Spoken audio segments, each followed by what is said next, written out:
आज हम बात करेंगे गणपति तत्व पार्ट 2। गणपति तत्व पार्ट 2। पिछली वीडियो में हम लोगों ने गणेश जी के कुछ जो है गणपति तत्व के कुछ जो है बारे में आपको बताया और आज जानेंगे उनसे संबंधित कुछ और चीज़ों को। पहला,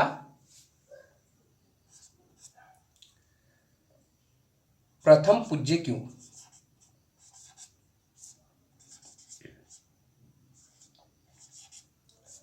प्रथम पूज्य क्यों? दूसरा, दूसरों से अलग क्यों? दिखने में दूसरों से अलग क्यों? तीसरा,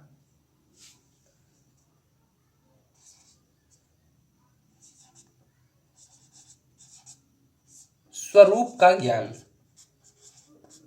कुछ साकार स्वरूप के आधार का ज्ञान। देखिए, भगवान की जो है किसी भी रूप का हम जो है पूर्ण रूप से बयान नहीं कर सकते, लेकिन कुछ जो है कथा, कुछ इतिहास या किसी समय खंड या काल में जब उनके द्वारा कोई कर्म किया गया था तो उनके कर्म के आधार पर हम जो है उनके बारे में कुछ आधार बिठा सकते हैं अपने मन में। ठीक। गणपति तत्व पार्ट 2। पहला प्रश्न का मैं जवाब देता हूं, प्रथम पूज्य क्यों? ठीक। प्रथम पूज्य क्यों?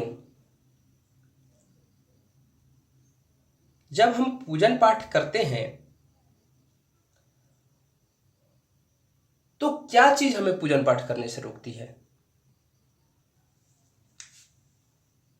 तो आंसर है नेगेटिव एनर्जीज। ठीक। Negative energy. नेगेटिव एनर्जी माने क्या? नेगेटिव एनर्जी माने बैड या इरेगुलर वाइब्रेशन, अर्थात असंतुलित कंपन। ध्वनि का अर्थ है कंपन। देखिए, वेव या फ्रीक्वेंसी वो जो दिखते हैं ना, वो आईसीयू में जो होता है इस तरह से इस तरह से इस तरह से। हाँ, अगर हम किसी ध्वनि का जो है रेखा चित्र बनाए तो इसी तरह का होता है। एक लॉन्गिट्यूडनल होता है, एक ट्रांसवर्स होता है, बस समझिए। देखिए, ये एक बैड या इरेगुलर वाइब्रेशन का इस तरह से होता है। अगर रेखा चित्र बनाए तो ऐसे ऐसे ऐसे ऐसे ऐसे ऐसे ऐसे जो है, ये देखिए, ये इरेगुलर है। ठीक। और एक रेगुलर अर्थात एक अच्छे ध्वनि का अगर हम रेखा चित्र बनाए तो कुछ इस तरह से होगा, फ्रीक्वेंसी या वाइब्रेशन का बीच में होगा, ये सब एक हिसाब का होगा। ठीक। अब देखिए, इसका एक एग्जांपल दे देता हूँ। जैसे कि ये बांसुरी है, इसमें से मैं 2 तरह के स्वर निकलाऊंगा। देखिए, पहला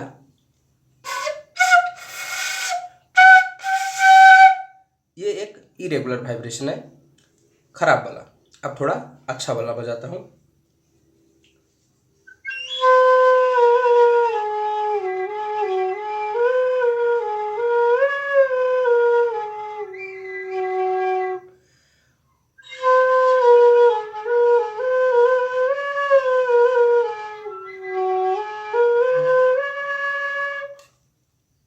समझ गए आप? शुरुआत में जो ध्वनि था इरेगुलर वाइब्रेशन, बाद का जो था रेगुलर वाइब्रेशन या एक सुंदर आवाज, रेगुलर वाइब्रेशन। प्रथम पूज्य क्यों? तो हम लोगों को रोकता क्या है? Irregular vibration. इरेगुलर वाइब्रेशन अर्थात जो चीज हमें थोड़ा कष्ट दे, और वो क्या होता है? तो आप जानते हैं,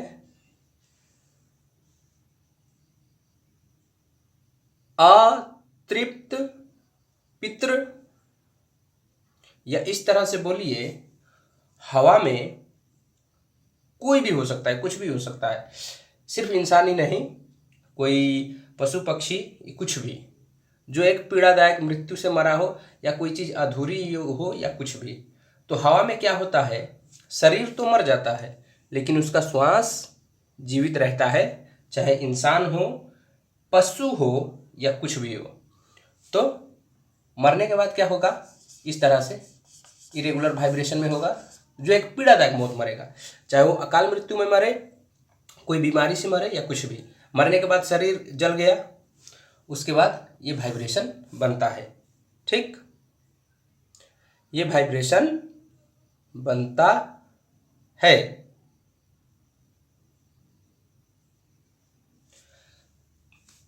और जो व्यक्ति आराम से जाता है ऊपर, उसका जो है रेगुलर वाइब्रेशन बनता है आराम से।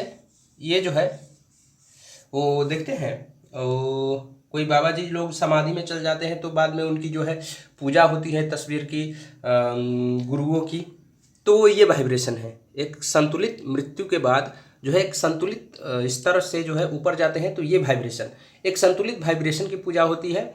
और जो पीड़ादायक है वो ये वाइब्रेशन।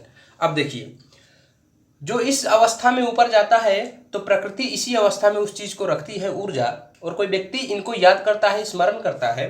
जैसे कि राम जी हो गए, कृष्ण जी हो गए, जब उनके शरीर गया, तो जब राम जी, कृष्ण जी, साधु संत जो है शरीर त्याग करके ऊपर गए, तो इस तरह के वाइब्रेशन में गए। और जब कोई इनके नाम को या इनको जो है स्मरण करता है, तो इस तरह की वाइब्रेशन या ऊर्जा को महसूस करता है, एक संतुलित अवस्था को। लेकिन कोई पीड़ादायक मृत्यु से गया है ऊपर, या जो है पीड़ादायक मृत्यु को जो है प्राप्त करके जो है उसकी असंतुलित ऊर्जा अगल बगल में है या इधर उधर है, तब जब भी आप इनको याद करेंगे, आपको पीड़ा की अनुभूति होगी, एक नेगेटिव एनर्जी की। बात समझ रहे हैं आप? हाँ, तो हमें रोकता क्या है? यही। क्यों? क्योंकि हम इस वाइब्रेशन से मोह रखते हैं। कभी भी कोई अकाल मृत्यु मरेगा या कुछ भी होगा, या हम खुद उस अवस्था में होते हैं, जैसे कि हमारी कुछ इच्छाएं पूरी नहीं हुई, या फिर हम दुखी हैं, तो हम जैसे होंगे अगल बगल वैसे ही चीज अट्रैक्ट होगी। समझ रहे हैं आप? तो हम जिस स्तर के होंगे उसी तरह की ऊर्जा होगी, अंदर भी और बाहर भी, अंदर भी और बाहर भी। तो जब भी आप पूजा करेंगे, पूजा करने का अर्थ क्या है? आप इस अवस्था से इस अवस्था में जाएंगे। तो वास्तव में जब आप पूजन करते हैं, तो आप स्वयं की अशुद्धि या इरेगुलर तत्व की जो है इस अवस्था में ले जाने के लिए पूजन करते हैं, और आप स्वयं ही स्वयं को रोकते हैं। समझ गए? जैसे आपके अंदर नेगेटिव एनर्जी होगी या कुछ तत्व होगा, तो कोई ना कोई चीज पूजा में व्यवधान डालने के लिए आ जाएगा। तो हम गणपति जी का कार्य क्या होता है? इस चीज को इस चीज में बदलना। इस चीज में क्या होगा? पीड़ा होगा, दुख हो गया, तकलीफ हो गया, अतृप्त इच्छाएं होंगी। तो गणपति जी क्या करते हैं? इनको समझकर इस चीज में बदलते हैं। बुद्धि से वाइब्रेशन या फ्रीक्वेंसी बदला जा सकता है। जैसे कि ये एक उलझा हुआ धागा है, एक उलझा हुआ धागा है, और इसको सुलझा दिया गया। इसीलिए गणपति जी जो है बुद्धि के देवता है। अब आंसर तो इसी में है, प्रथम पूज्य क्यों। अगर इस तरंग को बिना इस तरंग में बदले आप भक्ति भाव से पूजन कैसे कर सकते हैं? तो इस चीज में बदलने के लिए गणपति जी का आवश्यकता होता है, और फिर जो है हम पूजन पाठ करते हैं तो हमें अच्छा महसूस होता है। प्रथम पूज्य क्यों? क्योंकि ये हमें विघ्न न डाले। और अब दूसरा चीज, दूसरों से अलग क्यों। ठीक, तो एक बात आप जानेंगे कि जो व्यक्ति अहंकार में होता है वो हमेशा स्वयं को दूसरों से श्रेष्ठ मानता है, या फिर मेरे जैसा कोई नहीं, इस विचारधारा में जीता है। ठीक, और अहंकार का आधार होता है किसी प्रकार की पीड़ा। अब देखिए, गणेश जी जो हैं इस वाइब्रेशन को इस वाइब्रेशन में बदल रहे हैं। ये क्या है? पीड़ा। तो इन्हीं वाइब्रेशन का जो है देखेंगे तो ये खुद को जो है अलग बताते हैं। तो ये वाइब्रेशन जो है ना, इसी वाइब्रेशन को इस वाइब्रेशन में कन्वर्ट करने के लिए वो दूसरों से अलग होते हैं, क्योंकि सारे देवी देवता के मुख्य अहंकार गणपति जी है। क्योंकि सब एक हिसाब के स्वरूप में है, लेकिन गणेश जी अलग है। तो सबसे पहले अहंकार की पूजन होती है, फिर भाव की। तो सभी देवी देवताओं का अहंकार स्वयं गणेश जी है। एक हिसाब से सभी देवी देवता के नजर में गणेश जी जो है बालक है। सभी देवी देवता के गुण गणेश जी में देखने को मिलते हैं। नारायण हो, महादिशक्ति हो, महादेव हो, किसी भी प्रकार की देवी देवता को। बात समझ गए? देखिए, जिस घर में पितृदोष अधिक होता है उस घर में जो है कोई व्यक्ति अधिक ईगोइस्टिक होता है, अहंकारी होता है या क्रोधी होता है। जो मैं भाव में जीता है वो सिर्फ खुद की सुनता है, किसी और का नहीं सुनता। तो इतनी बात समझ लीजिए, बहुत ज़्यादा, इतना बात आप समझ लीजिए कि वो बहुत ज़्यादा इरेगुलर वाइब्रेशन को जो है अपने अंदर रखा हुआ है। तो इसी कारण उसमें अहंकार अर्थात मैं तत्व अधिक है। बात समझ रहे हैं? तो अगर किसी के घर में है वैसा तो ये है, तो हमेशा दूसरों से अलग सोचता है स्वयं को। एक ऐसा चीज कि मुझे किसी ने नहीं समझा, मैं कुछ दिव्य हूं या कुछ अलग हूं, मुझे किसी ने सही नहीं समझा। लेकिन वास्तविकता में वो पीड़ा होता है, पीड़ा होता है, वो एक इरेगुलर वाइब्रेशन होता है, उसमें समझने वाली कोई बात नहीं। वैसे व्यक्ति एक भ्रम में जीते हैं, और ये हर व्यक्ति के अंदर में कभी न कभी आ जाती है। हम सब लोग कभी न कभी इसी स्वरूप में आ जाते हैं। हाँ, लेकिन जो अधिक इस तरह की वाइब्रेशन रखती है, थोड़ा बहुत तो सभी में होती है, अधिक इस तरह के वाइब्रेशन में रहते हैं वो हमेशा मतलब मैक्सिमम टाइम भ्रम में जीते हैं। हमें भी कभी कभार भ्रम चढ़ जाता है, घमंड चढ़ जाता है, आवश्यक भी है। लेकिन जो अधिक उस अवस्था से मोह रखता है फिर जो है वो स्वयं को दूसरों से अलग समझता है। दूसरों से जो है स्वयं को अलग समझना है तो अलग स्वरूप ले लो। तो गणेश जी का स्वरूप कैसा है? सिर हाथी का, पेट जो है थोड़ा बड़ा, शरीर जो है बड़ा, सूंड, कान बड़े बड़े। और दूसरों का क्या है? मानव स्वरूप। तो दिखने में भी अलग हो गए, और जो दिखने में अलग है तो वो तो स्वयं को अलग समझ ही सकता है। लेकिन लोगों में क्या होता है, अब अंदर तो वाइब्रेशन अलग है, तो दिखने में अलग अलग कैसे देखे? तो दुनिया में अलग अलग किस्म का हेयर स्टाइल जो आप देखते हैं ना, फैशन के नाम पर जो है कुछ लड़के लोग करते हैं। मैक्सिमम समस्या यही है, सभी के अंदर इरेगुलर वाइब्रेशन है। वो जो है पैंट किसी तरह का फटा हुआ, हेयर स्टाइल कुछ अलग है, पूरा जो है एक उसको फैशन का नाम दिया गया है। अलग अलग स्टाइल का ड्रेस जो दिखने में थोड़ा अटपटा सा हो, जो दूसरे से थोड़ा ध्यान खींचे, बस इनका होता है कि सब लोग हम पर ध्यान दें। तो वो जो है इरेगुलर ड्रेस सब का टाइप है, जो दिखने में कुछ एबनॉर्मल हो तो वो यही है। ठीक, तो उसका क्रेडिट सिर्फ गणेश जी को जाना चाहिए। अब फैशन में जो है लोग उसको नॉर्मल ले रहे हैं तो कोई बात नहीं, लेकिन समस्या है। वैसा व्यक्ति देखिएगा तो समस्या है।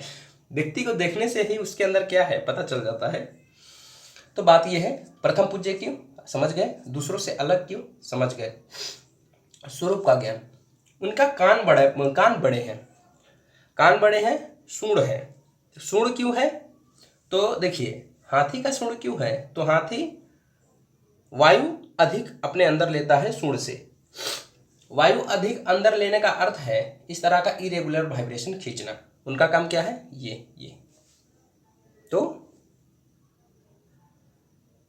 इरेगुलर वाइब्रेशन को खींचने के लिए उनके नाक बड़े हैं, नाक के छिद्र बड़े हैं, सूंड बड़े हैं, तो वो ज़्यादा से ज़्यादा इस चीज़ को खींचते हैं और इसमें बदलते हैं, अर्थात वो ये इस काम में एक्सपर्ट हैं, उनका स्वरूप ही ऐसा है।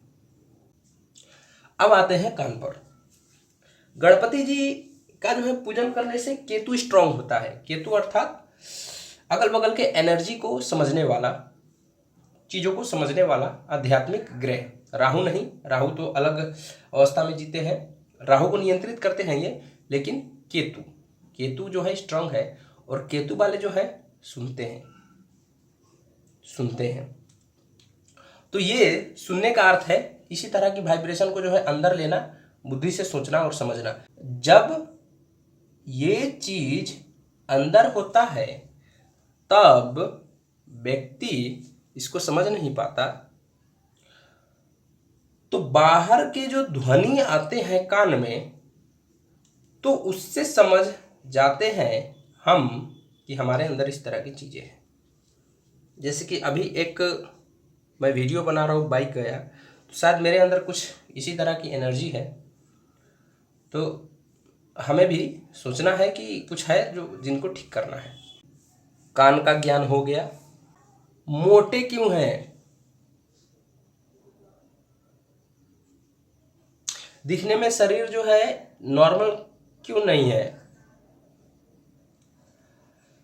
जो लोग बीमारी से मरते हैं, पीड़ा से मरते हैं, जिनका शरीर जो है खराब होकर मरते हैं, उनका शरीर नॉर्मल दिखता है? नहीं। तो उन सारी ऊर्जा को समेट कर एक स्वरूप दिया जाए तो क्या होगा? एक मोटा सा शरीर, एक अलग सा शरीर। तो एक हिसाब से सारे इरेगुलर वाइब्रेशन का जो है बैलेंस फॉर्म गणपति जी का साकार स्वरूप, दिखने में थोड़ा सा अलग हो गया तीनों का। अब आगे की चीजें जो है अब हम समझते हैं, उनसे जुड़े कुछ चीजें।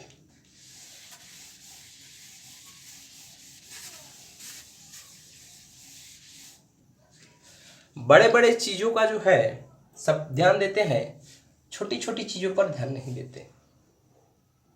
छोटे छोटे क्रोध, जैसे कि कोई चिड़िया मर गया या कुछ मर गया, तो इन सब इस तरह की छोटी छोटी वाइब्रेशन पर जो है ध्यान नहीं देते।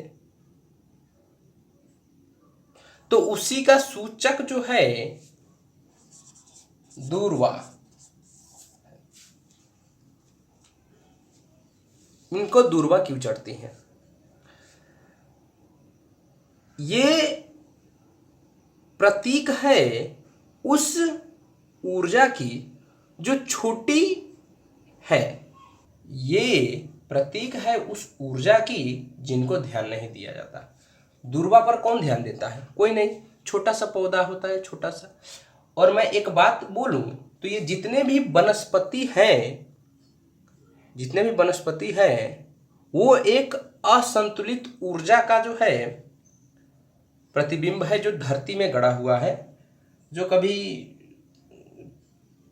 पशु पक्षी या कुछ हो सकता है। ठीक, जितने भी पेड़ पौधे देख रहे हैं आप, सजीव तो है लेकिन इंसान से अलग है। तो वो एक जो है पशु पक्षी और इंसान से अलग है, स्थिर है। तो आप एक बात समझ लीजिए, वो पेड़ पौधे के अंदर जान होता है, और वो जान जो है आप एक हिसाब से समझेंगे तो उन्हीं पशु पक्षी, इंसान या जो है कुछ अलग तरह के जो है शरीरधारी जीवों का जो है प्राण उनके अंदर रहता है। तो पेड़ पौधे के अंदर में भी प्राण होते हैं, शरीर अलग होता है। जो है पशु पक्षी या जो है जीवधारी शरीरधारी प्राणियों से अलग, तो उनके अंदर भी प्राण होता है एक हिसाब से। और वो प्राण कहाँ से आता है? तो मरे हुए होते हैं ना पशु पक्षी, तो वहां से आता है पेड़ पौधों में प्राण। और अगर हम दूर्वा की बात करें तो क्या होगा? छोटे छोटे छोटे छोटे जीव का जो है प्राण का प्रतिबिंब है। तो ये छोटी छोटी समस्याएं हैं जिन पर हम ध्यान नहीं देते। तो ये उस चीज़ का प्रतीक है कि हम छोटी छोटी समस्याओं पर जो है ध्यान देंगे। हम उन चीज़ों पर ध्यान नहीं देते जो छोटी छोटी हैं, लेकिन वास्तव में वही छोटी छोटी चीज़ें जो है रुकावट की काम करती है। जैसे कि साइकिल में बल्ब ट्यूब ना हो, पहले साइकिल का जो है बल्ब ट्यूब होता था, अभी जो है दूसरे टाइप का आ गया, ऐसा होता था। और एक छोटा सा प्लास्टिक का ट्यूब जैसा होता था, उसमें लगाया जाता था। वो बल्ब ट्यूब अगर थोड़ा सा भी कट जाए तो साइकिल से जो है हवा निकल जाती थी, तो वो बल्ब ट्यूब जैसा है। अगर बल्ब ट्यूब ना हो तो साइकिल ही नहीं चलेगा, पैदल चलना पड़ता है इंसान को। तो वही बात है, छोटी छोटी उन समस्याओं पर हम ध्यान नहीं देंगे, वही जो है कई बार रुकावट बनता है। बात समझ रहे हैं? तो गणेश जी का जो है ये पार्ट 2 है। तो आज के लिए बस इतना ही। अगली वीडियो में और जानकारी आएगी। धन्यवाद।